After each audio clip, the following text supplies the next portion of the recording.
Pues nada, vamos a ir empezando. Si alguien se incorpora, pues mucho mejor. Buenas tardes a todos. Bienvenidos a esta ya 11 sesión del 32 Seminario Orotava de Historia de la Ciencia. Hoy, pues directamente, emplazarlo para la última sesión del día 22, pero hoy presentar al protagonista de la tarde y después pues paso a darle la palabra, ¿no? Pues como saben, Carlos Elías Pérez, él me apuntó en su currículum que quería dejar claro que su formación, la fundamental y la no tan fundamental, fue en la educación pública canaria. Bien, Colegio de Weimar, Instituto de Weimar, ¿vale? Después, más tarde, se licenció en Químicas, por una parte, y también se licenció en Ciencias de la Información, Periodismo, ya en la Universidad de La Laguna. Se doctoró con premio extraordinario en Ciencias Sociales y se especializó en algo de lo que va a hablar hoy: ciencia, tecnología y esfera pública. Tuvo un año como becario en Londres y otro año como visitante en Harvard. Como periodista, ha trabajado en la agencia EFE, la sección de política, en el diario El Mundo, en la sección de ciencia. Algunos de sus reportajes se han publicado en un libro del año 2003, La ciencia a través del periodismo. Y también tuvo tiempo de ser, durante 2 años, profesor de física y química de secundaria en Canarias, ¿no? Destinado, me contaba, en Fuerteventura, Las Palmas. En el Puerto de la Cruz la primera vez, luego aquí está mi primer jefe, Jesús, el primer jefe de mi vida, y luego en Fuerteventura, y luego ya en Galdar, y ya saqué las oposiciones de la agencia EFE y me fue bien. En el apartado de investigación y de publicaciones, tiene también publicado en revistas científicas la síntesis de moléculas, bien, también como químico, ¿no? Porque aunque su trabajo sobre todo se ha dedicado al periodismo, pues también es químico de formación. Es investigador de comunicación y fue premio de excelencia joven como investigador en el Consejo Social de la Universidad Carlos III, donde ahora mismo trabaja, en el 2012. Ha dirigido 10 tesis doctorales y más de un centenar de publicaciones, de artículos y capítulos en libros colectivos. Tiene publicados 2 manuales universitarios del año 2014, Fundamentos de Periodismo Científico, y del 2015, Big Data y Periodismo. Ha publicado ensayos de divulgación de la ciencia y del periodismo, Telebasura y Periodismo, del año 2004, La razón estrangulada, la crisis de la ciencia en la sociedad contemporánea. Él a su momento me transmitía su optimismo, pero los títulos de algunas de sus obras no apuntan en esta línea, ¿no? El selfie de Galileo, software social, político e intelectual del siglo XXI, del 2015. Su último libro, yo me atrevo a traducirlo bien, ¿no? Que también tiene, no sé si es muy optimista, algo así como La ciencia contra las cuerdas, ¿no? El declive de la cultura científica en la era de los fake news, que es de lo que vas a hablar un poco hoy, ¿no? Y él también me comunicaba que está ahora mismo trabajando en una biografía de Agustín de Bettencourt, que es uno de los conocidos de nuestra institución, de la Fundación. Fue el impulsor de la asignatura Ciencia para el Mundo Contemporáneo y de su sucesora Cultura Científica, que se impartió en Canarias en primero de bachillerato, obligatoria para todos los alumnos, ¿no? Es autor del libro de cuarto de la ESO y primero de bachillerato en la editorial McGraw-Hill. Sus líneas de investigación en general pues siempre guardan relación con Big Data y comunicación, redes sociales, periodismo científico, influencia de los medios de comunicación en las vocaciones científicas, periodismo de datos y sobre todo, un poco de lo que va a hablar hoy, la fake news. Su último proyecto de investigación, pues también tiene un título curioso: Fake News, racionalidad y contraconocimiento, epistemología de la detención de falsedades en relatos informativos. Colabora de manera regular medios como Radio Nacional de España, Televisión Española y El Mundo. En cuanto a los cargos, es ahora mismo catedrático de periodismo de la Universidad Carlos III de Madrid, fue catedrático del Departamento de Filosofía e Historia de la Ciencia en la UNED durante un año, es catedrático europeo Jean Monnet, Unión Europea Desinformación y Fake News, y en la actualidad dirige el Máster de Comunicación Corporativa e Institucional de la Carlos III. Ya ha colaborado con Fundoro, en el año 2007 estuvo por aquí en unas jornadas de divulgación científica y medios de comunicación y su ponencia se tituló El declive de la ciencia en la cultura mediática. Te vuelve a florecer el optimismo, ¿bien? Sí. Y por último, plantearles que hoy nos va a ilustrar con una conferencia, ¿no?, que lleva por título pues Ciencia y Periodismo. Aquí sí parece que hay algo de optimismo, herramientas contra la fake news. Yo quería darle las gracias por estar aquí con nosotros, porque sí que tiene una apretadísima agenda y nada, ha querido estar con nosotros, pues le damos las gracias y le paso la palabra. Muchísimas gracias, Tomás. Es un placer, evidentemente, venir aquí, venir a Tenerife desde Madrid. Le había dicho que, verdad, que estaba hasta el final, no sabía muy bien si podía venir, porque me presenta rector de mi universidad y no sabía muy bien si salía o no salía y qué iba a suponer eso. Y finalmente no salí, con lo cual, bueno, pues puedo tener esta... hay cosas positivas a veces de que no salgan lo que uno quiere, ¿no? Y, por supuesto, para mí es un honor estar aquí en esta fundación, porque creo mucho en la labor que se hace de divulgación de la ciencia y de cómo la ciencia, además, es importante, no solamente como una disciplina, sino también como cultura. Decía Ramón y Cajal, nuestro último Nobel, porque realmente el de Severo Ochoa no computa por España, que al carro de la cultura española le faltaba la rueda de la ciencia. Y a mí me parece que entidades como esta hacen una gran labor y, por lo tanto, para mí es un placer estar aquí y más estar en mi tierra, que, en fin, sí que puse lo de Weimar porque es verdad, sobre todo bueno, pues yo le debo a la enseñanza pública. Me dijo que aquí había mucha gente, de profesores de bachillerato, aparte que yo fui profesor y estoy muy orgullosa de haber sacado las oposiciones y haber sido profesor de secundaria y bueno, y también de haber sido producto de la enseñanza pública canaria, porque en realidad soy producto del colegio, el instituto y la universidad canaria, ¿no? Entonces, bueno, trabajo en Madrid y hago todo en Madrid, pero soy producto de aquí, por lo tanto siempre me siento muy orgulloso y además muy contento de venir a esta tierra. La charla se llama Ciencia y Periodismo como herramienta contra las fake news. Y tengo que decir que, bueno, nosotros tenemos una web, que es esta web, que si ponéis Cátedra Jean Monnet o Jean Monnet Fake News, aparece la web en donde tenemos muchísimas de las investigaciones que estamos haciendo. Yo estoy contento en general de esta cátedra, que no se conoce mucho, las cátedras Jean Monnet, porque normalmente siempre se les daban a juristas, a economistas, a politólogos, a historiadores, y nunca se le daban a periodistas. Yo fui el primero en España que la pidió desde periodismo, pensaba que no me la iban a dar. Es una cátedra que da la Comisión Europea, es muy competitiva, te dan dinero para investigar y bueno, pues me presenté y realmente cuando ellos evaluaron el proyecto, entendieron que hoy en día no se entiende la sociedad, no se entiende la realidad sin el componente mediático, y que está muy bien que los juristas, que los politólogos o que los historiadores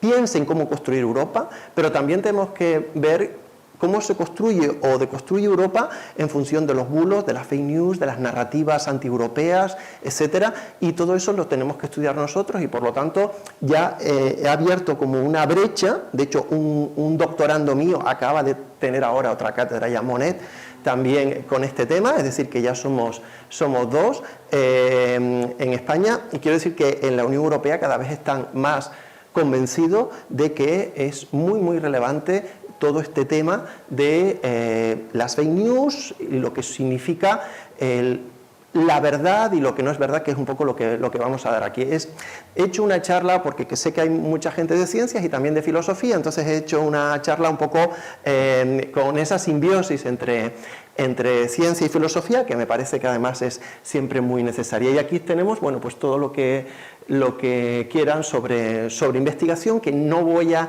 incidir demasiado en cosas muy específicas de la investigación que estamos haciendo, a no ser que me pregunten. Antes un poco de empezar, a mí me gusta aclarar conceptos y muchas veces cuando yo empecé a investigar en fake news, hubo gente que me reprochó que pusiera esa palabra, porque decía que en castellano había una palabra que era bulo, que era mucho mejor que fake news, y es verdad que para los periodistas fake news es como, de alguna manera, insultar al periodismo, da la impresión de que lo que es falso son las noticias, cuando yo pondría, por ejemplo, fake information, porque es la información en general la que es falsa, no solamente las noticias, pero realmente ya se ha convertido en un tecnicismo la fake news. Y creo que en castellano no funciona lo mismo la palabra bulo, porque nosotros creo que utilizamos bulo cuando es algo que es manifiestamente falso. Por ejemplo, si yo digo que la gripe española de 1918 fue creada en el laboratorio de Ramón y Cajal, eso es falso, claramente falso. ¿Por qué? Porque en 1918 no se podían sintetizar virus. Si yo digo que la Tierra es plana, que por cierto es un movimiento que sabéis que es emergente, el terraplanismo, eso es un bulo porque no es plana. Pero eso es un movimiento que es emergente y que va cada vez a más. Quiero decir que eso, los bulos también los estudiamos, porque, por ejemplo, ahora estamos analizando ese bulo que dicen que las estelas de los aviones, que es simplemente una condensación de vapor de agua, es cloruro de plata o yoduro de plata y que es un veneno, etc. Es decir, que lo falso también, los bulos también los analizamos. Pero las fake news es otro elemento, implica un elemento de verosimilitud.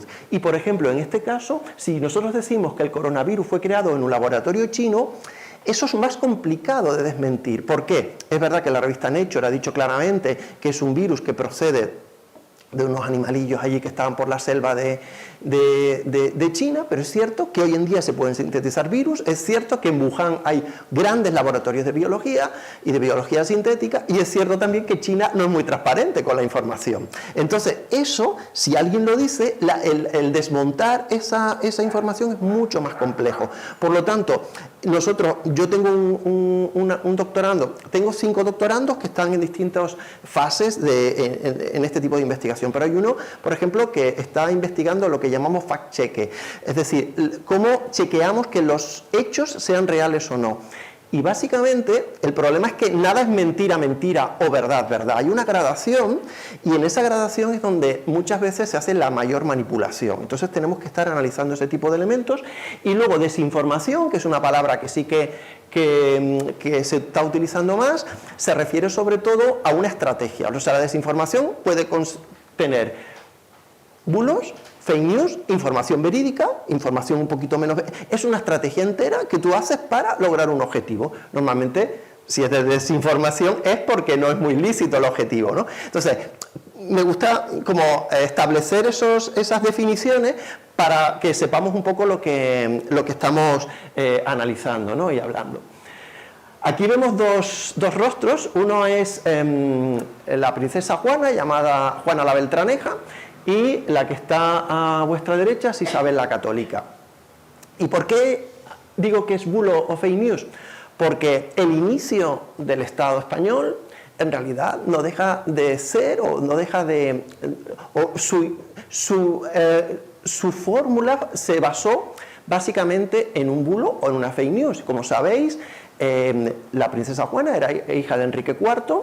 Enrique IV de Castilla se casó con Isabel de Portugal y tuvieron esa niña.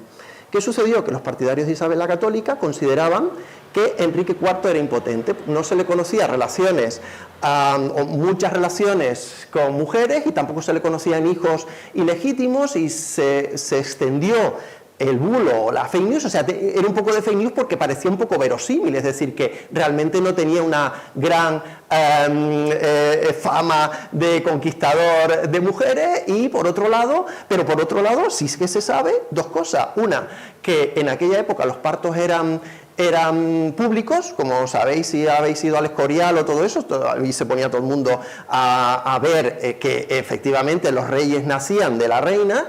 Fue público, la niña nació de la reina y el padre dijo que era su hija, o sea, la reconoció como hija. Por otra parte, se supo que Beltrán de la Cueva, que era, claro, no me va a dar tiempo hoy de ver cómo nosotros hacemos o cómo se construyen los bulos, a ver si me da un poquito, y cómo se construyen sobre todo las teorías de conspiración, que también nosotros estamos analizando cómo construir teorías de la conspiración que sean efectivas, no para que mis alumnos sepan construirlas, sino para que sepan detectarlas y destruirlas de alguna manera. Pero básicamente, pues en todo el entramado se dijo que la reina había tenido relaciones con un conde que se llamaba Beltrán de la Cueva, por eso se llamaba Juana la Beltraneja, y que no era hija del rey. ¿Qué pasaba ahí en el siglo XV? No existía ni ciencia, es decir, no existían pruebas de ADN, ni existía periodismo, es decir, no existía alguien que dijera, señores, Beltrán de la Cueva 9 meses antes de que naciera esta niña no estaba alrededor de la reina, se sabía, y todo el mundo supo que no estaba alrededor de la corte en esa época, no había nadie que un poco hiciera de contrapeso al bulo de los partidarios de Isabel la Católica, y finalmente ganaron los partidarios de Isabel la Católica y a partir de ahí pues creó el Estado español, ¿no? Quiero decir que esto ha existido siempre, es decir, no existe ahora. La diferencia con lo que pasa ahora es que ahora más gente puede hacerlo, y antes eran especialmente unas determinadas élites, y ahora lo puede hacer más gente, pero siempre ha existido esas diferencias y esas teorías conspiranoicas que pueden tener éxito y que pueden cambiar la historia. Me gustan mucho estos cuadros de la muerte de Sócrates. Aquí tengo a un gran amigo que además es un gran experto en filosofía y con el cual hablaba mucho y del cual aprendí mucho cuando fue compañero mío en el instituto. La muerte de Sócrates para nosotros para Occidente es muy importante. ¿Por qué? Porque Sócrates realmente murió básicamente por defender la verdad. Es alguien que, Platón, por ejemplo, que fue el discípulo de Sócrates, estaba en contra de la democracia porque siempre decía que, claro, que en el caso de la muerte de Sócrates, cuando el ágora consideró que merecía la pena de muerte, en realidad el populismo que había ahí dictaminó que merecía la muerte, cuando Platón, y cuando en general sabemos que lo que hacía Sócrates básicamente es, por un lado, cuestionar, o sea, la duda socrática, cuestionar la naturaleza, cuestionar lo que se ve, cuestionar la política, porque fue alguien que denunció la corrupción, como hacen hoy en día los periodistas, cuestionar la política, cuestionar la existencia de Dios, que en esa época era complejo cuestionar eso, y decir a la gente que pensara por sí mismo. Básicamente lo que sucedió fue que en ese momento el ágora griega, o sea, los ciudadanos que tenían derecho a los votos, que no eran todos los ciudadanos, sino algunos determinados, consideraron que tenían que morir, y esa muerte de Sócrates para Occidente ha sido muy relevante, porque no ocurre en otras culturas que alguien muera por la búsqueda de la verdad. De hecho, hay mucha gente que considera que Jesucristo es una réplica, la historia de Jesucristo es una réplica de la muerte de Sócrates. Básicamente murió también, él no escribió nada, como Sócrates no escribió nada, era alguien que estaba en contra del poder, y era alguien que al final murió por el poder, pero al cual luego se le, vamos a decir, santificó, ¿no? Igual que a Sócrates, que hoy en día es un héroe. Nosotros comparamos mucho a Sócrates, porque yo soy de periodismo, pero yo estoy en el departamento de comunicación, con lo cual está también comunicación audiovisual, que nosotros siempre como los vecinos, como Guimar y Afo, ¿no? Como Tenerife y Gran Canaria, pues estamos siempre peleados los de periodismo y audiovisual. Y, por ejemplo, aquí vemos Las nubes de Aristófanes, en la cual es una obra de teatro de un dramaturgo griego de la época de Sócrates que se reía de Sócrates. Aquí vemos algún episodio, algún texto de esta obra de teatro donde, bueno, pues se ríe de él. ¿Y qué sucede con esto? Que realmente la ficción no da miedo, lo que sí da miedo es la realidad. O sea, el poder teme la verdad, no teme la ficción. Por eso en España, la cultura nuestra, que ha sido una cultura básicamente impuesta, o donde la Inquisición ha tenido mucha influencia, es una cultura donde tenemos grandes escritores de ficción, grandes pintores, pero no tenemos ni grandes filósofos ni grandes científicos, porque los filósofos y los científicos normalmente son estos, vamos a decir, profesionales que tienden a esa búsqueda de la verdad. Desde mi punto de vista también los periodistas. Yo decía antes, Tomás, que es verdad que hice, y se lo comentaba antes, que yo hice químicas y periodismo y me cabré muchísimo porque no me convalidaron ninguna asignatura de químicas a periodismo ni de periodismo a químicas, cuando incluso a gente de magisterio, que en aquella época era una diplomatura, se la convalidaba. Y yo decía, ¿por qué no, si además la ciencia y el periodismo tienen el mismo objetivo, que es buscar la verdad y hacerla pública, ¿no? Es decir, el periodista también tiene esa función de buscar la verdad y hacerla pública, como tiene el filósofo y como tiene en principio el científico, pero que no tienen la ficción. Entonces, aquí yo, cuando tenemos problemas en el departamento y nos enfrentamos unos de audiovisual y otros que son de cine, y nosotros, siempre digo, bueno, cuando maten a los mismos al año, a los mismos cineastas o a los mismos profesores o a los mismos físicos, a los mismos filósofos que a periodistas, porque este año ya han muerto más de 100 periodistas, es decir, cuando maten a los mismos cineastas, yo me creeré que el cine está en el mismo nivel, pero de momento no está en el mismo nivel, porque los periodistas siguen siendo la única profesión que está en riesgo por realmente, de alguna forma, ejercer su profesión. Y eso hoy en día, en un momento determinado, también lo tuvieron los científicos, pero hoy en día no hay ningún físico que esté en riesgo de muerte por ejercer su profesión, ni tampoco ningún filósofo. Aquí, esto es un pasaje de la Eneida de Virgilio, donde habla de la fama y dícese que irritada con los dioses, la madre tierra la engendró postrera, fiera hermana de Encéfalo y de Zeo, tan rápidos los pies como las alas, vestiglo horrendo, enorme, cada pluma cubre, oh portento, un ojo en vela siempre con tantas otras bocas lenguaraces y oídos siempre alerta. Por la noche vuela entre cielo y tierra en las tinieblas, zumbando y sin ceder al dulce sueño. De día está en los techos, en las torres, en la mira, aterrando a las ciudades. Tanto es su empeño en la mentira infanda como en lo que es verdad. Gozaba entonces, regando por los pueblos, 1000 noticias, ciertas las unas, calumniosas otras. Estas son las redes sociales. Aquí hablaba Virgilio, pero en realidad cuando uno habla de redes sociales y habla de cómo está ahora lo que llamamos la comunicación y el flujo comunicativo, ¿verdad? Siempre ha existido eso, gente que habla mentiras y que las va mandando por todos lados y que algunas triunfan y otras no, pero en realidad no hay una gran diferencia. Digo esto porque da la impresión de que esto es como algo novedoso, moderno, y en realidad está en la esencia del ser humano. Este tipo de información, vamos a decir, errónea, ¿no? Aquí tengo dos símbolos que me parecen importantes. Uno es el Nullius in Verba, el símbolo de la Royal Society, 1662, la primera sociedad científica del mundo. Y esto es el Daily Currents, que es del primer periódico del que tenemos noticias, que es de 1702. Aquí hay finales de 1600, principios 1700, hay dos sociedades, dos grupos que están interesados en la búsqueda de la verdad, porque antes no era tan necesario. Empiezan ahí. La Royal Society es la primera sociedad científica por dos razones. Una, porque utiliza el método científico, y dos, porque publica, porque la ciencia no solamente es buscar la verdad, sino hacerla pública. Posiblemente, a lo mejor en Egipto, pues había ciencia a la hora de las momificaciones, pero no la publicaron como paper y no hubo una revisión de pares. Quiero decir que implica también publicar. Y lo mismo ocurre con el periodismo. La publicación es muy, muy importante. Aquí tenemos tres personajes que me parecen también relevantes en esta historia de la verdad. Uno es Sócrates y es esa duda socrática. Ahora hay toda una, lo analizaré más tarde, un cuestionamiento de que si la verdad existe o no. Antes de Sócrates estaban los sofistas y realmente ellos decían que la verdad no existía, que la verdad era de aquel que pagara mejor y que defendiera mejor y que tuviera mejor retórica y oratoria. Y básicamente esto es lo que en Estados Unidos se define un abogado. Un abogado es aquel que gana los casos porque le pagan más y ya está, no tienes por qué ser realmente el que diga la verdad, ¿no?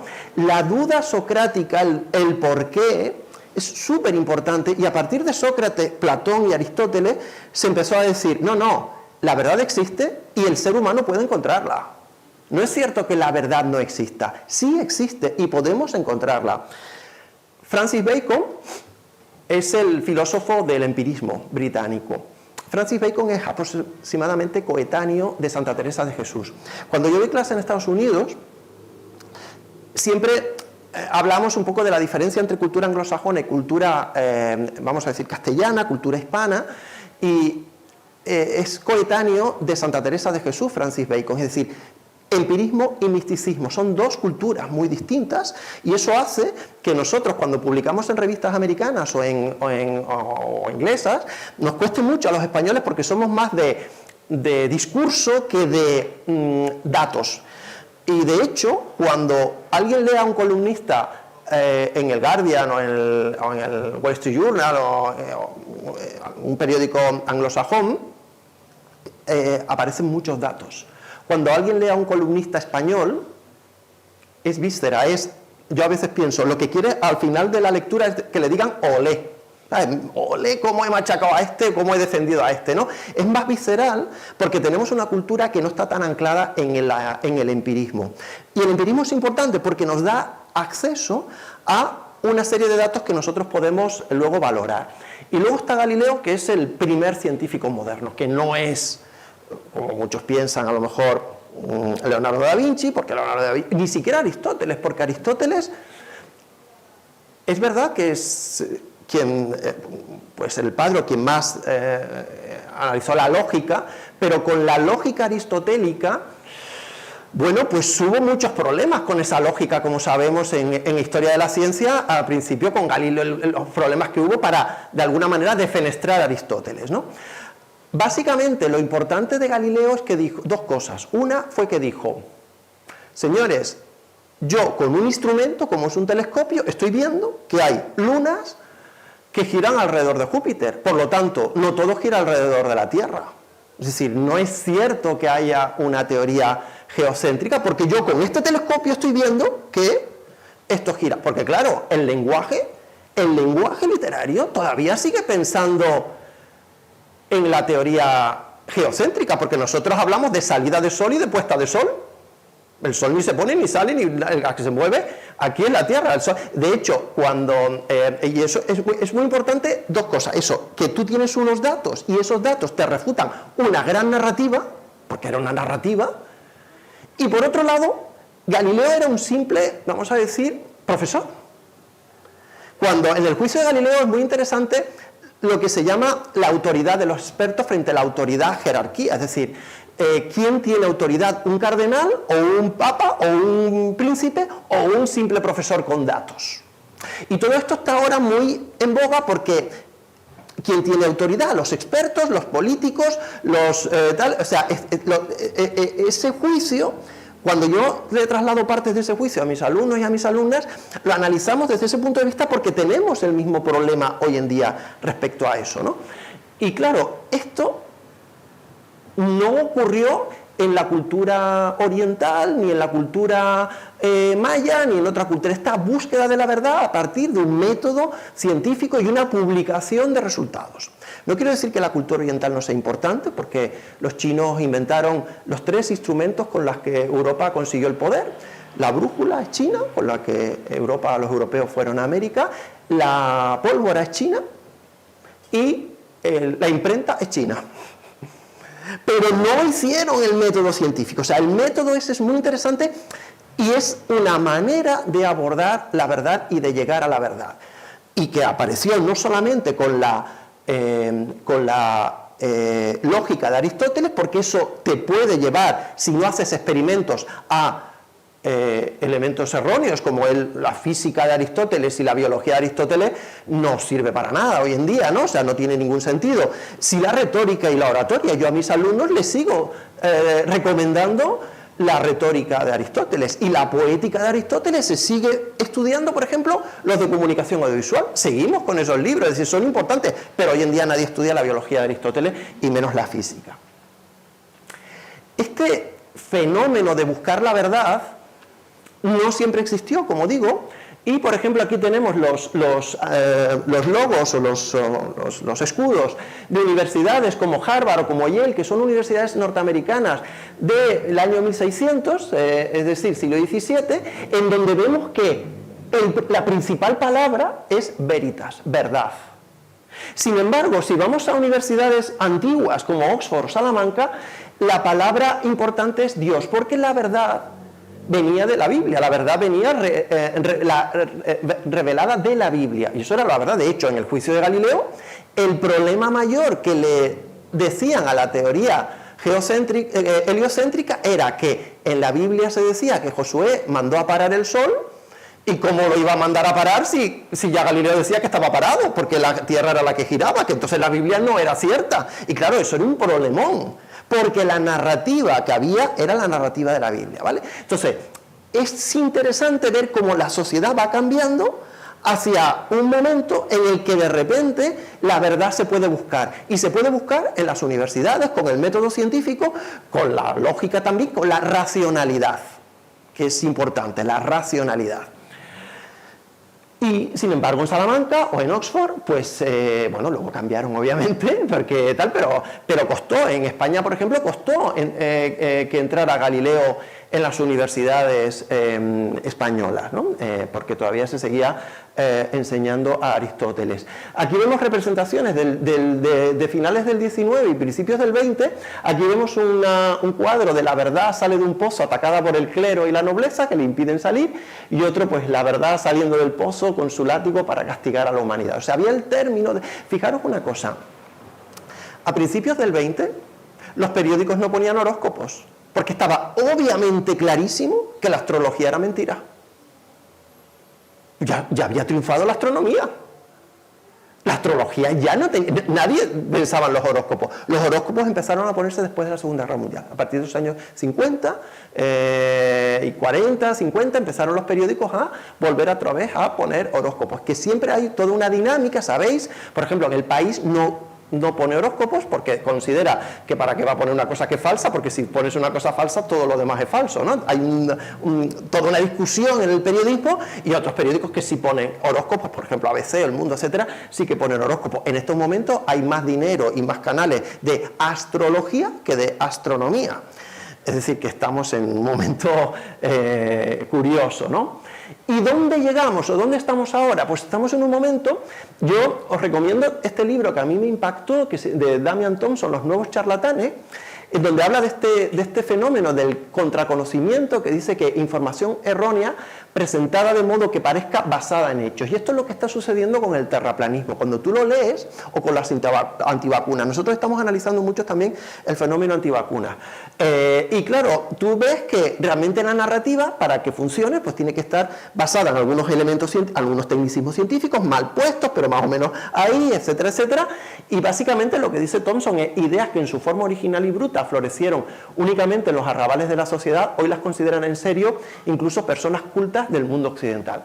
Ejemplo, el terraplanismo o los antivacunas. Es decir, no es gente inculta la gente que cree eso, ojo, que nosotros estamos analizando el espectro, y es muy interesante el espectro de información que tenemos. Y luego ahí hay una fotografía sobre un charlatán en el siglo XIX hablando de un fármaco, y realmente una de las cosas que se vio era cómo engañaban a la gente con cosas sobre todo médicas, que era algo que, claro, la gente se moría, porque decir, por ejemplo, la teoría reptiliana, de que toda la gente importante, como la reina de Inglaterra, etcétera, son reptiles, pues qué más da, o que sinceramente, que alguien piense que la Tierra es plana me da lo mismo, es decir, pues que allá es. Pero sí que es importante que la gente, por ejemplo, renuncie a las vacunas, que no vacuna a los niños, etcétera, etcétera, porque eso sí que afecta en general a la salud de los hijos y a la sociedad en general, ¿no?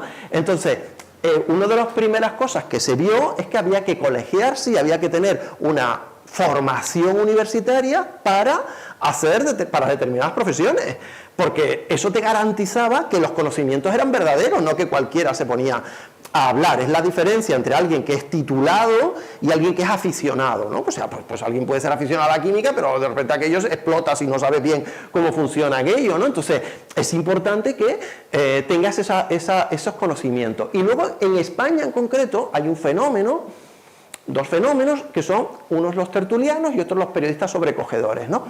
Los periodistas sobrecogedores son aquellos que cogen sobres, es decir, que están financiados por una fuente o por alguien para siempre defender una hipótesis, ¿no? Desde la apariencia de neutralidad o de, vamos a decir, profesionalidad. Y luego los tertulianos también, bueno, de alguna manera van contra el fenómeno del experto, porque nosotros estamos analizando la misma persona, el discurso, habla de el COVID, el coronavirus, del volcán de La Palma y de la guerra de Ucrania, y de Ayuso y del protocolo del otro día del 2 de mayo. Quiero decir que la misma persona habla de todo. Y a ver, de protocolo hay gente que sabe de protocolo, del volcán hay gente que sabe de volcanes, de vacunas también, y de todo hay gente que sabe, el experto. Yo siempre digo a los alumnos, señores y señoras, hay libertad de expresión. Yo puedo decir si la Orotava me gusta más que Weimar. Bueno, pues una cosa, otra, lo que fuera, ¿no? Pero no hay libertad de opinión. Yo no puedo opinar sobre si a Messi hay que operarlo del ligamento cruzado interior derecho, que ni siquiera sé si existe, porque no soy traumatólogo. No puedo opinar de algo que implica un juicio técnico. Y la gente está opinando de cosas que implican juicio técnico. Y eso está tergiversando toda la conversación pública. Y es muy importante eso. Nosotros en periodismo, lo que hacemos, siempre yo digo, un periodista nunca sabe las respuestas, por lo tanto no puede ir ahí de tertuliano. A mí un montón de veces me machaca para que vaya a las tertulias. Yo creo que soy catedrático y como catedrático no puedo ir a hablar de todo. No me parece justo hablar de todo, porque eso estoy quitándole credibilidad a la universidad, ¿no? Entonces, creo que hay un problema con los tertulianos en ese sentido, y también hay un problema con que todo el mundo crea que sabe de todo, porque entonces todo el mensaje se difumina y es muy complicado ver quién tiene razón y quién no tiene razón. Aparte de los sobrecogedores, ¿no? Que esto no solamente está en los periodistas, también están en los científicos. Nosotros estamos analizando, hay una parte de la filosofía que es muy interesante ahora, que se llama agnotología. Yo estuve 2 años en la UNED, en el departamento de filosofía, porque queríamos poner allí periodismo, y llegué hasta ser vicerrector, y aprendí alguna cosita de filosofía, no llego a los niveles, pero aprendí alguna cosita. Y la agnotología, nosotros la estamos analizando, de hecho el proyecto este que mencionaste lo hacemos con Historia de la Ciencia, es el estudio de la ignorancia, de la creación de ignorancia. Igual que se ha estudiado mucho la creación de conocimiento, estamos analizando la creación de ignorancia. ¿Y cómo se crea ignorancia? Pues se crea básicamente haciendo lo que llamamos ciencia falsa. La primera vez que apareció la ciencia falsa fue cuando las tabacaleras pagaron a científicos para que pudieran sacar papers, resultados científicos que contradijeran la teoría de que el tabaco producía cáncer. Entonces, con eso empezó un poco lo que llamamos la agnotología, y ahora lo estamos viendo, por ejemplo, en el cambio climático, cómo se está incentivando el que haya determinados estudios que cuestionan a otros científicos, y cuando hay controversia, bueno, pues la gente cree a lo mejor a la autoridad, o no sabe a quién creer, y eso es complejo, y ya veremos cómo incluso a veces los científicos diciendo que la ciencia no dice la verdad absoluta, sino no dice la verdad absoluta, pero en muchísimas cosas sí.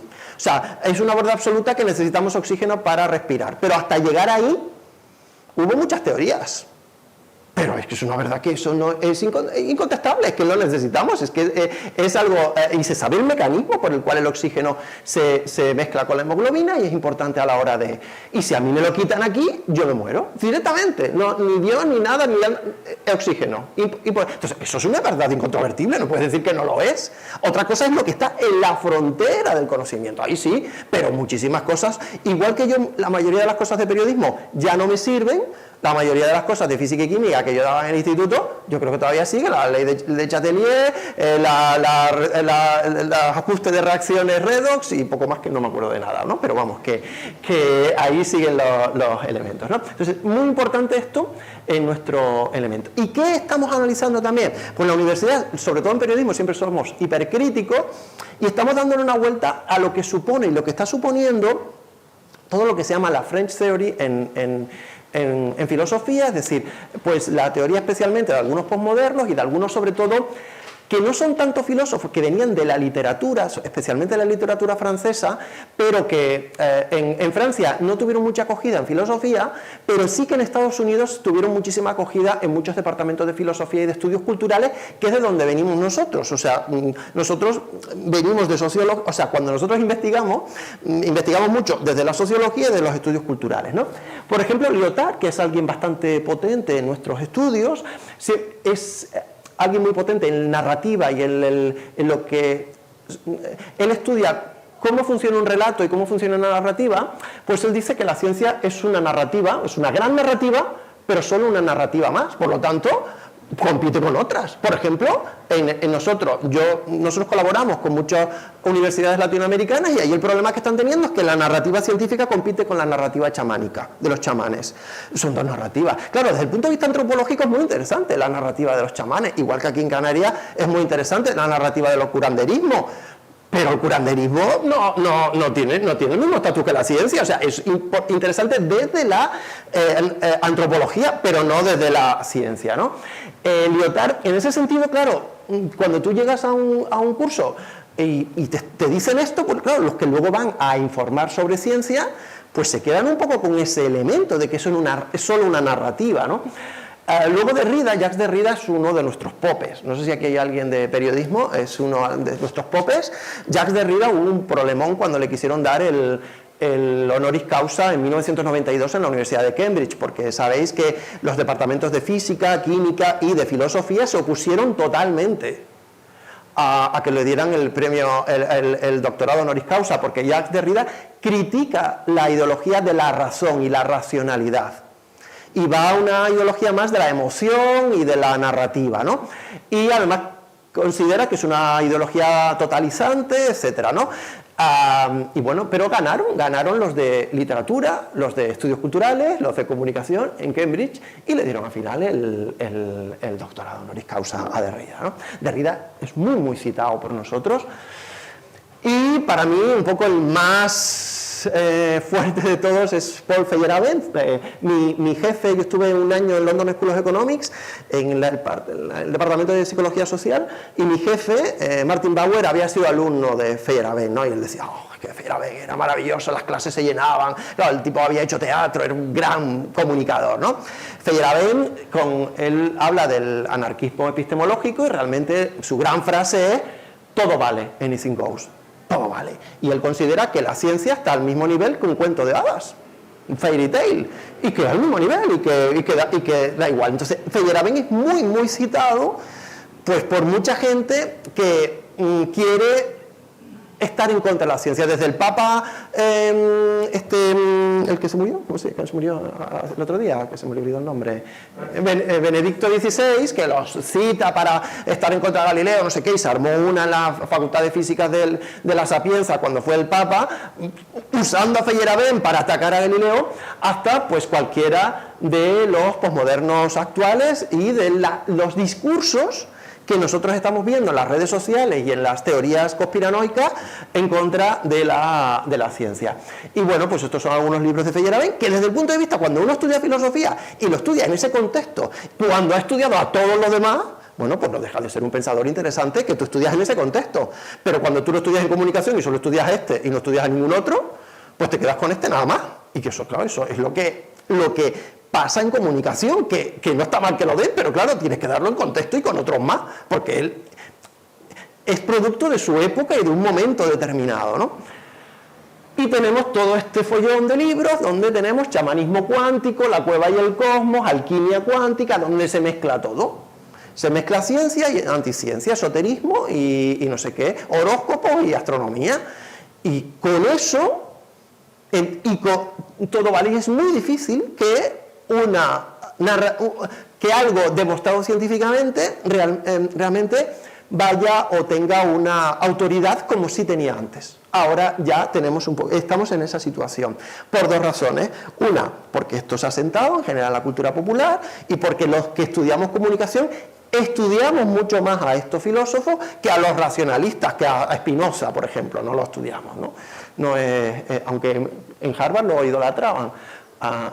Aquí tenemos un momento que fue importante para nosotros en 2017, fue la toma de posesión de Donald Trump.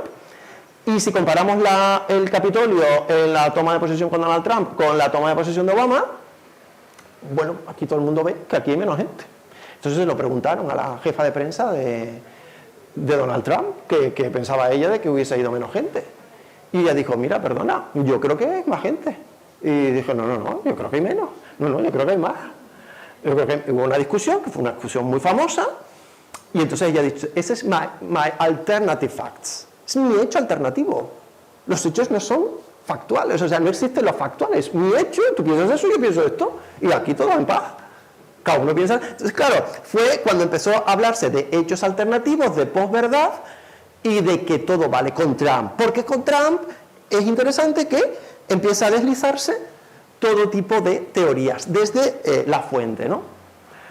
Aquí, esto lo voy a pasar rápido porque son algunas encuestas que nosotros estamos haciendo de algunos estudios que ya tenemos publicados, pero aquí, por ejemplo, está una pregunta que dice exactamente, creo en general que los medios tradicionales, periódicos, televisión, favorecen los intereses económicos de las grandes empresas. Eso lo cree un 84%, claro.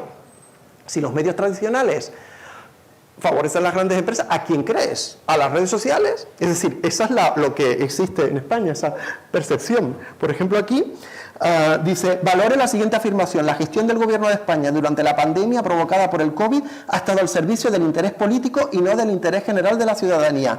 El 34% y el 21% están a favor de eso, es decir, no creen en las autoridades. Y luego, el gabinete de expertos científicos nombrado por el gobierno para aconsejarles a la hora de gestionar la pandemia ha estado al servicio del interés político y no del interés general de la ciudadanía. Todo el mundo también piensa eso, es decir, no creen en los científicos, no creen en los periodistas, no creen en las autoridades. Dice, en la falta de confianza en el discurso oficial del gobierno de España favoreció la divulgación de noticias falsas. Esto lo cree la inmensa mayoría de las personas. Y, por ejemplo, aquí estamos viendo cómo, según la identidad política, pues, por ejemplo, la gente de la derecha cree menos en los medios tradicionales, cree menos también en las autoridades sanitarias, y esto hace que desde una cierta ideología de la derecha y sobre todo de la ultraderecha estén proliferando ciertas teorías conspiranoicas, más que desde la izquierda, que también existen y que las estamos también analizando, obviamente. No me voy a detener aquí demasiado, pero por ejemplo me interesa esto: la ciencia tiene como objetivo buscar la verdad y hacerla pública. La gente de 65 a 74 años, el 90% cree esto, frente al 70% de 18 a 24, es decir, conforme la gente va siendo más joven va creyendo menos en la ciencia y también menos en los medios de comunicación y menos en las autoridades, es decir, va siendo más descreída, y eso es interesante porque le está haciendo que sean más vulnerables respecto a información que les puede llegar de cualquier otro lado, ¿no? El periodismo tiene como objetivo buscar la verdad y hacerla pública, solamente está de acuerdo el 59%, o sea, todavía el periodismo tiene peor prensa que la ciencia. ¿Y dónde estamos? ¿En qué momento estamos, más o menos? Pues estamos en lo que Jenkins, que es un pensador del Tecnológico de Massachusetts, considera cultura convergente, ¿no? Cultura convergente significa que en estos momentos tenemos una convergencia mediática que no es simplemente... Cuando yo estudiaba periodismo, la convergencia mediática era la convergencia de distintos canales, es decir, internet, radio, televisión, eso. Ahora no, ahora convergencia mediática se refiere a que yo tengo contenidos dispersos y los uno en mi cabeza, y eso es convergencia mediática, yo uno lo que me da la gana.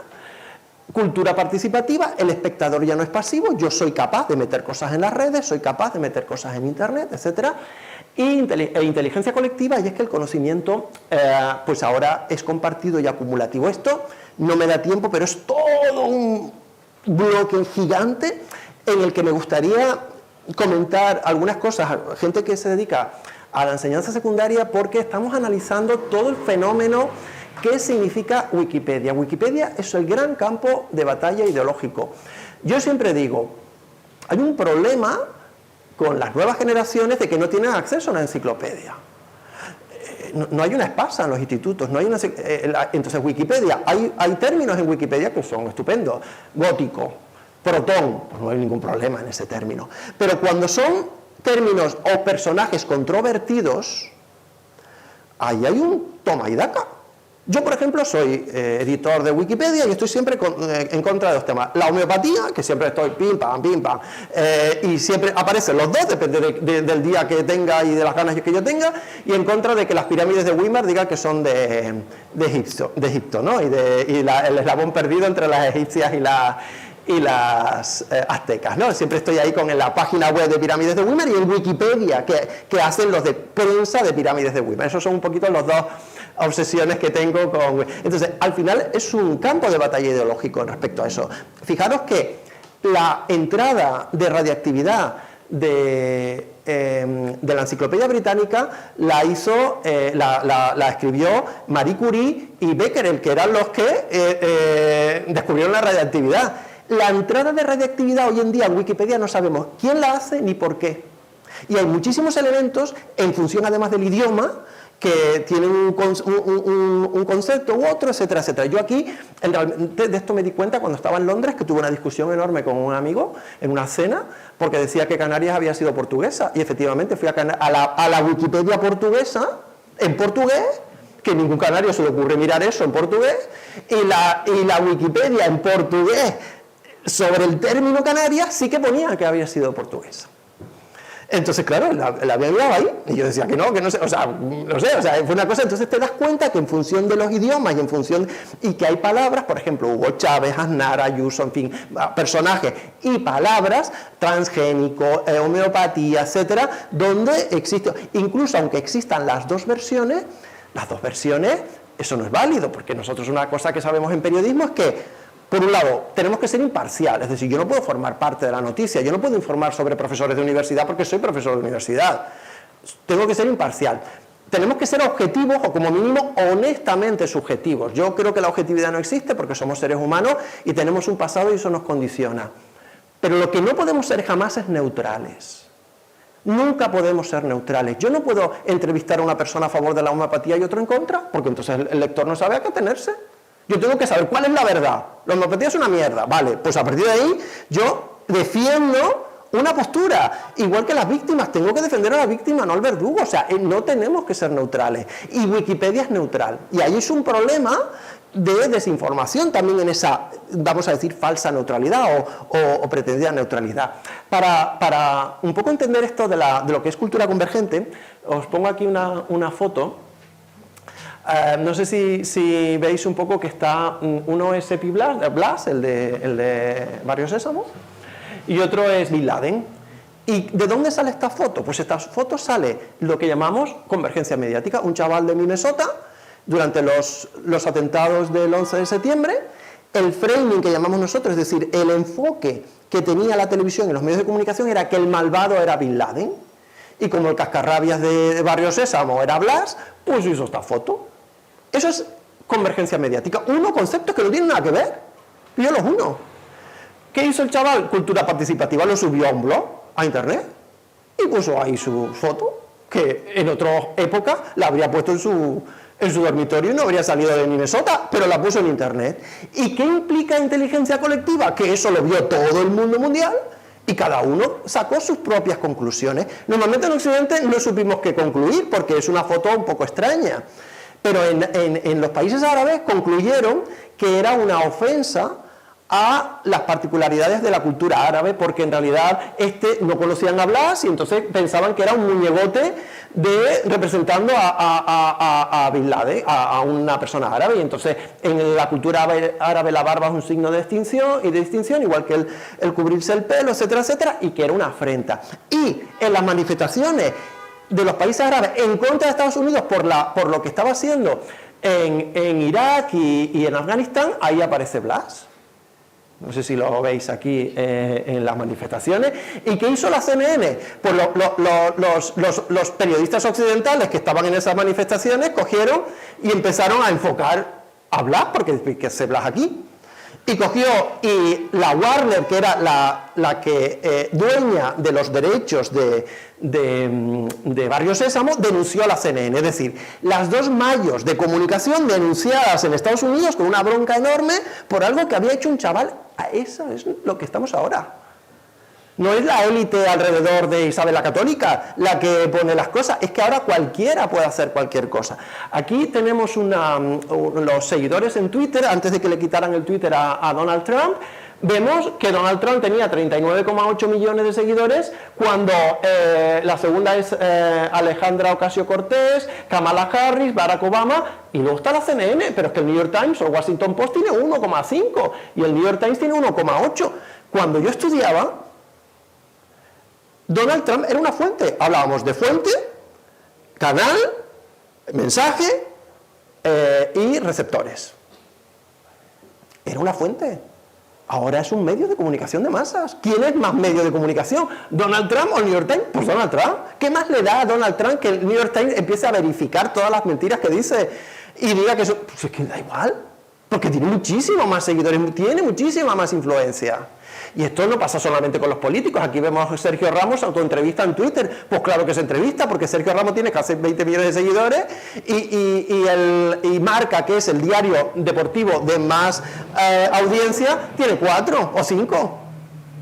Entonces, ¿por qué le va a hacer una entrevista a Marca? Que le va a dar, el periodista le va a preguntar cosas, vamos a decir, bueno, que no son de su, que no le gusta, ¿no? Que un periodista que no te masajea, vamos a decirlo en términos periodísticos. Entonces, claro, pues se autoentrevistan en Twitter y pasan de todo en ese sentido, ¿no? Entonces, claro, eso es muy, muy relevante, porque mientras que el periodista, el científico, el filósofo, sí que tienen como interés, o por lo menos deontológicamente, la búsqueda de la verdad, Sergio Ramos no. Ni Donald Trump. Un político no tiene la búsqueda de la verdad. Un político quiere que lo vuelvan a reelegir y un deportista quiere que su marca sea importante para vender publicidad. No tiene que buscar eso.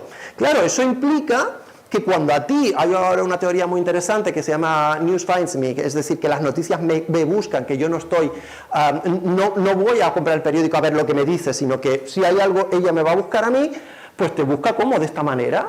Entonces, claro, te busca de una manera sesgada, ¿no? No voy a entrar aquí demasiado porque no me queda demasiado tiempo. ¿Cómo voy, más o menos? ¿Voy a estar 10 minutos más o cuánto? Vale, bueno, entonces muy bien.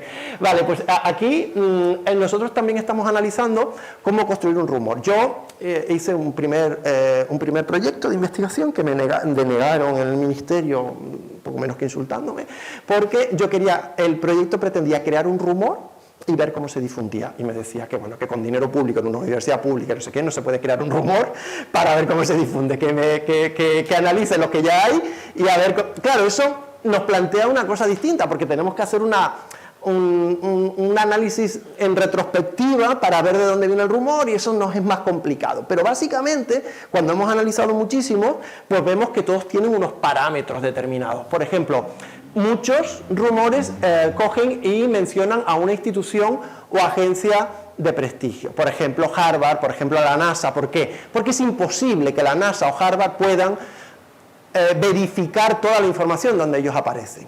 Y además, si no aparece un nombre, por ejemplo, yo a veces me googleo para ver dónde aparezco. Me googleo y me pongo el último mes a ver dónde ha aparecido, ¿no? Si solamente pone Carlos III, pues yo no sé si alguien lo ha dicho. ¿Entiendes? Si alguien dice, profesor de la Carlos III dice que la Tierra es plana, pues yo no me doy por aludido, porque yo, no sé, habrá algún loco, siempre hay en todos lados. Entonces yo eso no lo denuncio. Si dice Carlos Elías dice que la Tierra es plana, yo sí que lo denuncio.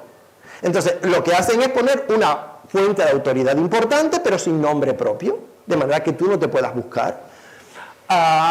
Luego, normalmente inducen al pánico. Cuando inducen al pánico o al miedo, pues normalmente eso tiene más efectividad. Nosotros hemos analizado más de 100 audios durante la pandemia de enfermeros y enfermeras que decían que la gente estaba muriendo, etcétera, etcétera, en los hospitales.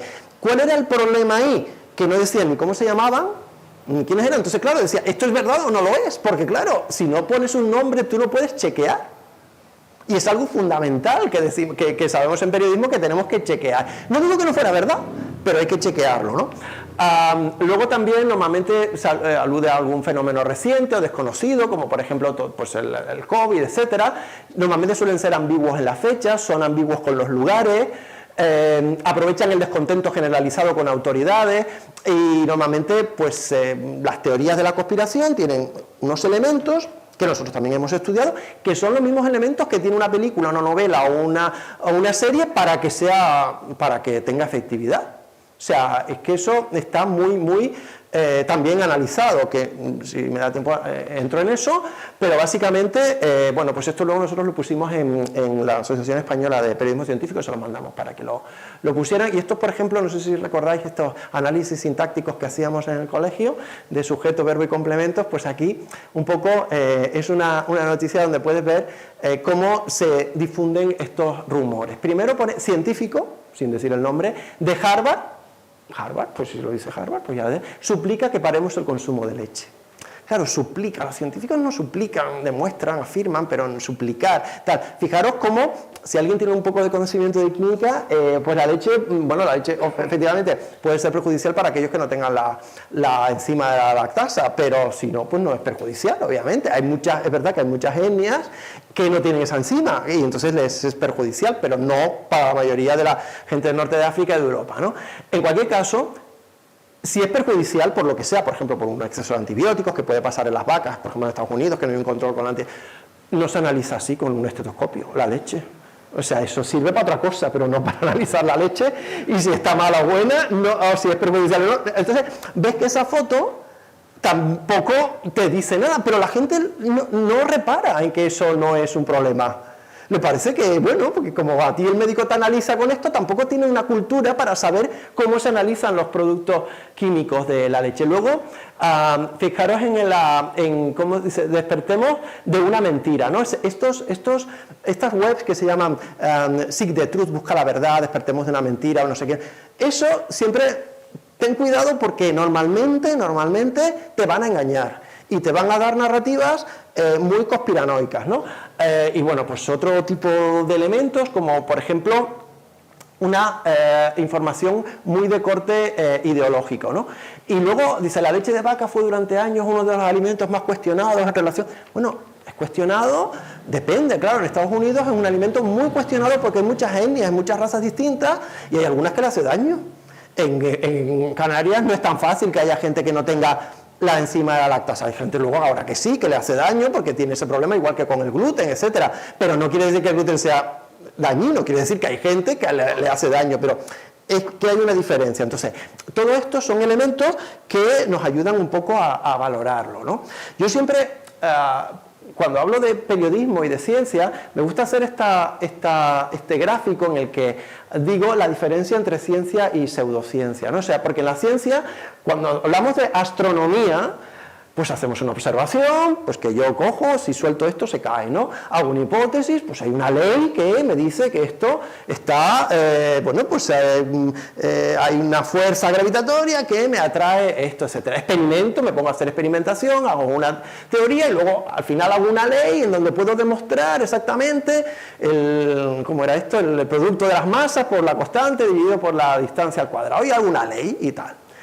¿Qué diferencia hay con los horóscopos? Que es astrología, pues yo hago una observación, la gente de Géminis se lleva mal con los Virgos, y hago una hipótesis, hago una observación, hago una hipótesis, pero no hago experimentación ni hago teoría. ¿Por qué? Porque no puedo experimentarlo, porque si yo lo experimento, no me va a salir un resultado, porque no tiene nada que ver, estadísticamente no es viable. Entonces ahí es la diferencia, y claro, en ese sentido, Es muy importante que la gente, yo siempre digo, hay que conocer el método científico desde la ciencia y desde la filosofía de cómo se utiliza, porque yo no digo que sea la verdad, pero es la mejor forma o mejor camino de llegar a la verdad. No tiene por qué ser la verdad absoluta, pero es la mejor manera que tenemos, porque la otra, ¿cuál es? La narrativa, los relatos. A mí, yo tengo muchas discusiones con esto, con mis compañeros de audiovisual, porque ellos sí que lo consideran que la ficción es más verdad que la realidad, y tenemos ahí discusiones enormes, ¿no? Bueno, aquí tengo una serie de bulos que lo hemos analizado y no los voy a poner porque me interesa... a ver, pasarme esto. Me interesa otra cosa que estamos viendo ahora de por qué ocurre esto y lo que está sucediendo, ¿no? Y tiene que ver con una parte que yo analicé mucho en Inglaterra, porque es verdad que en el periodismo español nosotros partimos mucho de la sociología. O sea, nosotros, como digo, a veces somos sociólogos baratos, es decir, hacemos sociología para ver si nos publican y tal, y bueno, ahí vamos. Pero en realidad en Inglaterra se parte desde la psicología social, es decir, psicología de masas y cómo funciona la psicología de masas, y entonces desde ahí, bueno, pues analiza un poco los medios de comunicación de masas. Y desde su punto de vista es muy interesante el sesgo de confirmación, que como decía un profesor mío, el cerebro no está hecho para la verdad ni para la justicia, el cerebro está hecho para que no le lleven la contraria y sobre todo para optimizar energía, energía especialmente bioquímica. O sea, no le compliques la vida al cerebro porque gasta muchísima energía y por lo tanto cuando tú le refutas algo, gasta mucha más energía que cuando le llega algo que es su creencia previa. Esto es un poco el sesgo de confirmación, que es una recolección selectiva de evidencias, ¿no? Yo siempre digo a mis alumnos y a mis alumnas que en periodismo tenemos que leer todo. O sea, no puedes leer el periódico que te gusta, solo hace tu abuela, porque no se dedica al periodismo. En periodismo tenemos que leer los periódicos de la izquierda, del centro izquierda, del centro derecha y de la derecha y de la ultraderecha. Porque nuestra misión es tener un control de toda la información y de todos los elementos, ¿no? Para saber un poco cómo funciona. Y eso es lo que en realidad la pluralidad periodística en España se refiere a que haya medios de distintas tendencias, que al final la línea ideológica de un periódico, de un medio, lo que te viene a decir es, ojo, no me compliques mis sesgos de confirmación porque entonces no te leo. Esto, hay una sustancia que se llama la dopamina, que es un neurotransmisor, que sabemos que se segrega en situaciones que bueno, tiene que ver mucho también con la recompensa, cuando tú ganas algo de recompensa, incluso en situaciones de placer de juego, cuando la gente que es ludópata, etcétera, tiene unos chutes de dopamina cuando gana, etcétera, y sin embargo sabemos que cuando algo, una idea, te refuta tus creencias previas, la sensación que tienes es una sensación de dolor, y esto se ha experimentado en gente que es muy creyente cuando se le dan textos que cuestionan la existencia de Dios. Les duele leer eso, entonces no lo leen, ¿sabes? Que entonces hay unos sesgos y nosotros partimos de esos sesgos, ¿no? Esto aquí, como era esto le he puesto la moleculita de dopamina, y luego pues es esto, o sea, el sesgo de confirmación. Aquí vemos toda la evidencia disponible, lo que yo creo de ideas preconcebidas, y yo solo me creo lo que coincide con mi idea previa. Por ejemplo, si yo soy antivacunas, toda la evidencia a favor de las vacunas me importa un bledo, solo voy a ver a aquella persona que se puso una vacuna y se murió. Esa es la que a mí me interesa, porque es la que confirma mi dato, ¿sabes? Entonces, esos sesgos de confirmación cada vez son más habituales. ¿Por qué? Porque realmente lo que hacemos con las redes sociales es juntarte en función de gente que tienes tu mismo sesgo de confirmación. O sea, tú no te haces amigo de Facebook, si tú eres terraplanista, no te haces amigo de Facebook de un físico. ¿Qué necesidad de estar discutiendo constantemente? Te haces amigo de esta. ¿Y qué sucede ahora con las redes sociales? Que a lo mejor en Weimar, que tiene 20.000, no sabía yo que ya habíamos llegado a 20.000 habitantes, hay un terraplanista, ponle uno por cada 20.000 habitantes. Estaba solo en el pueblo. En Garafo, que no llegan a 20.000, no había ninguno, ya tenía que ir a Candelaria para buscar otro. Ahora tú te encuentras con todos en las redes, con todo lo del mundo. Y entonces, claro, empiezas en un entorno donde todo el mundo piensa lo mismo que tú. básicamente, nosotros hemos visto análisis discursivos respecto a los que son antivacunas, que son antiglobalistas, están con el rollo de antiglobalistas, creen que en Hillary Clinton... Yo es que he discutido, porque claro, hemos tenido grupos de discusión, de focus group, y la gente dice, no, es que Hillary Clinton bebe sangre de niño para mantenerse joven. Y yo digo, pero tú la ves joven, o sea, tú ves a Hillary Clinton, ¿no te parece que tiene la edad que debe de tener? O sea, ¿por qué la ves joven? La ves joven. ¿Entiendes? Entonces se lo discutes y digo, claro, y es lo que yo veía en la foto, tú la ves joven y piensas que está bebiendo, o que Joe Biden es un fake, que murió en 2019, no sé si, y que el que está no está, etcétera, etcétera. Y entonces, claro, todo esto la gente se lo cree porque está alrededor de gente que cree esto. Y esto es muy importante en determinados entornos, ¿no? Hay también unos equilibrios, que no me voy a meter en eso, pero bueno, que se están viendo desde el punto de vista neuroquímico, de los equilibrios entre dopamina y serotonina, que es un poco ese equilibrio entre la aventura, el cambio y el estar tranquilo, y hay mucha gente que tiene esas ganas de irse fuera, de irse del pueblo. Yo siempre pienso en mi hermana y yo, o sea, mi hermana no ha salido de Weimar, o sea, bueno, fue a la Laguna a estudiar y tal, pero no, su mundo es Weimar, y a mí, yo no quería estar ni siquiera en Tenerife. Quiero decirte que, en realidad, el problema es que a lo mejor tenemos diferentes, porque los padres son los mismos y la crianza fue igual, de diferentes entornos dopaminérgicos, ¿no?, a la hora de aventuras, etcétera, etcétera, y esto pues explica muchos elementos, ¿no? Aquí hay cómo va cambiando esta relación de distintos neurotransmisores y distintos sustancias que son importantes en diferentes épocas de la vida. Y lo interesante es que ahora hay toda una ciencia nueva, que la he puesto aquí un poco porque como también sabía que había gente de física y química, que se llama la neuropolítica, y que consideran que en función de determinados equilibrios de neurotransmisores, pues pueden ser votantes más de izquierdas o de derecha, o pueden tener unas ideas u otras, etcétera, etcétera. Esto está en pañales porque esto implica una cosa muy profunda. Lo que sí digo es que se está analizando de forma muy, muy potente estos elementos, ¿no? Es decir, cómo funcionan. De hecho, hay gente que señala que, por ejemplo, hay fármacos que potencian la dopamina, que son básicamente los que van contra el Alzheimer, y sobre todo los contrarios, contra los que potencian la serotonina, o sea, la tranquilidad, es decir, el conservador, pues tiene todo que ver con los ansiolíticos, etcétera, todos los que te tranquilizan, ¿no? Entonces, el aumento de fármacos, de la prescripción de ansiolíticos, o sea, todos son teorías un poco tal. Lo que sí que digo es que esto lo estamos realmente analizando, se está viendo, y hay una conexión entre gente de informática, donde se está viendo, y de matemáticas, donde estamos viendo cómo se conforman los rumores, gente de psicología social, de neuroquímica, de química, gente de periodismo, militares también están en esto, politólogos, etcétera, y que estamos analizando en general todo este fenómeno. Porque lo que estamos viendo, que nos interesa mucho también, es lo que llamamos echo chamber o cámaras de resonancia, en las que vemos que la mayoría de la gente que cree en el terraplanismo no se relaciona con otra gente. O sea, es una cámara de eco en la que están ahí.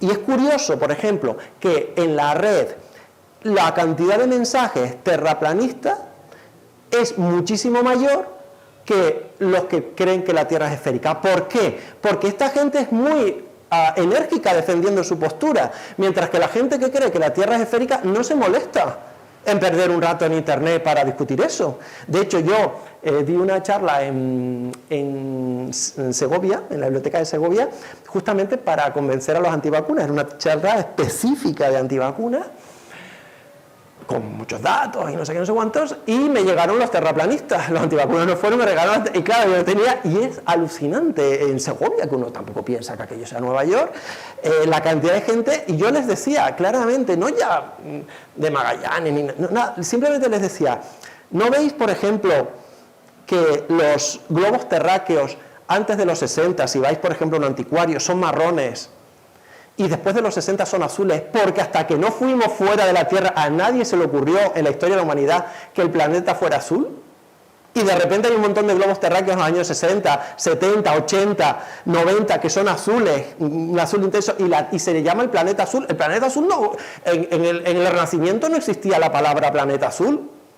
Nadie se le ocurrió que el planeta pudiera ser azul porque nunca se vio tan desde lejos, ¿no? O sea, aparte de que yo veo la luna redonda, ¿no? Y veo todo el mundo, o sea, bueno, pues ellos tenían sus hipótesis también y te discutían. Y claro, verdaderamente estamos en un momento en el que ellos no ven otros informativos, no ven otras autoridades, no piensan que la ciencia les pueda decir algo, y solamente se informan por esa teoría que tenemos nosotros ahora de News Finds Me, las noticias me llegan, en la que yo me estoy en Facebook y me va llegando. ¿Y qué me va llegando? Pues aquello realmente en lo que yo creo y que no implica un problema con mi compañero o compañera.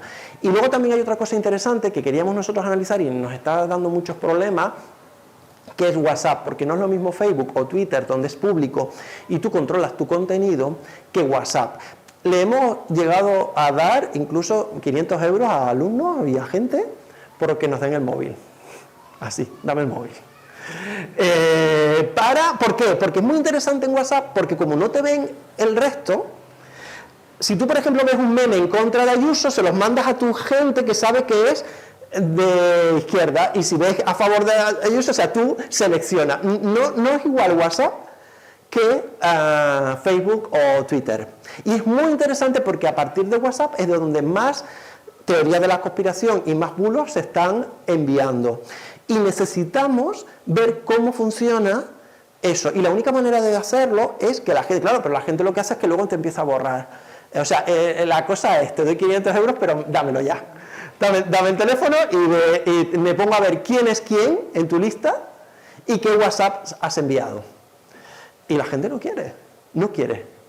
O sea, es alucinante que yo se lo digo a los chavales, digo, joder, 500 euros, pero tanto dinero tenéis que... Sí, profe, te lo doy, pero mañana. No, mañana no me vale, porque yo quiero saber qué estás haciendo con el WhatsApp, ¿no? Entonces, quiero decir que no hay investigaciones de eso porque no las podemos hacer. No se pueden hacer, y es el núcleo en donde aparece muchísima desinformación. Y termino un poco diciendo que, sinceramente, creo, a pesar de que no me hayan convalidado cuando hice químicas y periodismo, creo sinceramente que son dos herramientas muy importantes para luchar contra la desinformación. La buena ciencia y el buen periodismo. No el periodismo sobrecogedor, ni los tertulianos, sino el buen periodismo, el periodismo que busca la verdad y que busca hacerla pública. Y creo que es también importante que sepamos navegar en todo el sentido por esta selva digital en la que vivimos ahora. Es decir, Wikipedia no está mal, pero cuidado, porque, ojo, no es lo mismo el término protón en Velázquez. Velázquez, no creo que haya problema con que alguien piense que es un gran pintor. Pero miró, ya es que sí, no sé cuánto, Dalí, que ya encima es catalán, que si era homosexual, que si no, pim, pam, pam, pum, pam, pim. Ya hay un problema ahí en tal, ¿no? Y ya dejamos Dalí, pero ponte en otros ámbitos, ¿no? Y realmente ahí me parece que tenemos que enseñar también a los alumnos y a las alumnas a ver que efectivamente hay información, pero que la información muchas veces es propaganda. Es decir, cuando tú vas a una web de una universidad donde te dice que todos los estudios tienen muchísima salida, a ver, eso está hecho, no es la verdad, eso está hecho porque tú quieres captar alumnos. Y el grado de política, pues quiere captar alumnos, y el de periodismo, y el de audiovisual, el de no sé cuánto. El de audiovisual no te va a decir que eso no existe en inglés. La Audiovisual Communication es una paletada en inglés, no es española, no existe en inglés. Entonces, ahí realmente no te van a decir la verdad en esos aspectos, ¿no? Entonces, cuidado, no es información que sea incierta, pero es propaganda. O sea, mira a otros sitios, habla con gente que haya estudiado eso, habla como hacíamos antes. Porque cuando yo estudié, yo no había internet para yo saber qué plan de estudios existía. Pero es que hoy en día todo el mundo se mira en el plan de estudios. Y si tú tienes un plan de estudios, el otro día estaba en el País Vasco, una charla distinta, porque ellos están muy preocupados, porque ellos pensaban que eran muy de ingeniería, la ingeniería vasca tenía su importancia y los chavales no les están estudiando ingeniería, están vacías las facultades de ingeniería y de ciencias del País Vasco. Y me dieron el plan de estudio y había una asignatura de ingeniería que era calor y frío industrial. Digo, ¿pero quién va a estudiar calor y frío industrial? Termodinámica, frente a una cosa que se llama música fílmicas. Es que es súper bonita, música fílmica, o diseño de escenario, o diseño de espectáculo. Es que, claro, si tú no haces un plan de estudios atractivo, es que los alumnos están mirándolo. ¿Por qué la gente no hace filosofía? Porque es que las materias son muy duras. No sé qué, Hegel, hegeliano, no sé cuánto, filosofía presocrática, claro, tú vas a eso, ¿quién lo va a hacer? Es muy duro, a no ser que tengas un profesor de instituto que sea la bomba, no te vas a meter con ese temario. Y lo mismo pasa en física, pasa en química, pasa en muchas ingenierías. Y estamos nosotros, por ejemplo, nosotros hemos visto, no sé si conocéis a Pablo Simón, que es un politólogo que está en la sexta, pues ha aumentado la matrícula en política. O sea, son fenómenos muy interesantes que te aumentan. Y yo digo, a ver, política, no sé si aquí hay algún politólogo, pero con todo mi respeto, es que ni siquiera puedes ser profesor de instituto. Porque ¿de qué oposiciones te examinas siendo politólogo? Entonces, claro, tiene unos elementos que son importantes y que hoy en día hay que saber leer esa información. Y vuelvo a decir que el método científico no nos lleva a la verdad absoluta, pero sí es la mejor forma de llegar a la verdad, y que en el periodismo la forma que nosotros tenemos de verificar las noticias y las fuentes, porque no todas las fuentes son válidas. Por ejemplo, para hablar de energía nuclear, a mí no me basta un físico nuclear, porque yo tengo que valorar si ese catedrático de física nuclear está relacionado con el lobby de la energía nuclear. Lo tengo que investigar, porque no es lo mismo un profesor del CSIC que uno de la universidad, que en la universidad son más libres, porque sabéis que en el CSIC, por ejemplo, el presidente lo elige el gobierno, y por lo tanto te van a defender el relato del gobierno, científicos del gobierno. Normalmente en una cosa, yo qué sé, en una supernova, pues qué más da, el gobierno no se va a meter ahí, pero en temas de cambio climático, de alimentos, etcétera, etcétera, científicos controvertidos, pues el gobierno tiene una narrativa, y cuando estaba el PP tenía una narrativa y ahora hay otra narrativa. Entonces, bueno, es que mi tesis doctoral fue así, o sea, mi tesis doctoral, yo estaba dentro del CSIC cuando o sea, hice una parte de la beca del CSIC, luego me fui a la agencia F, y realmente, bueno, pues yo analicé cómo ellos falsificaron, entre comillas, la información científica sobre el Prestige y Doñana, ¿no? Entonces, claro, hay que saber que no todas las fuentes son iguales. O sea, un periodista es aquel que sabe a quién preguntar, nunca sabe las respuestas. Por eso no estoy a favor de los tertulianos, yo nunca sé las respuestas. Yo sé las preguntas y sé a quién preguntar y sé a quién elegir, y eso es súper importante, y yo lo sigo defendiendo porque es mi profesión, la de periodista, porque enseño periodismo, y creo que es una manera de luchar contra las fake news. Y vuelvo a decir, la forma que nosotros tenemos de verificar una noticia tiene mucho que ver con el método científico, que no solamente es el método racional, sino a veces el método de datos, de experimentos, etcétera, etcétera. Y eso es importante. Y termino aquí diciendo eso, que creo que el periodismo y la ciencia son buenas herramientas para luchar contra las fake news, y les agradezco muchísimo que me hayan atendido y estoy a vuestra disposición para cualquier pregunta.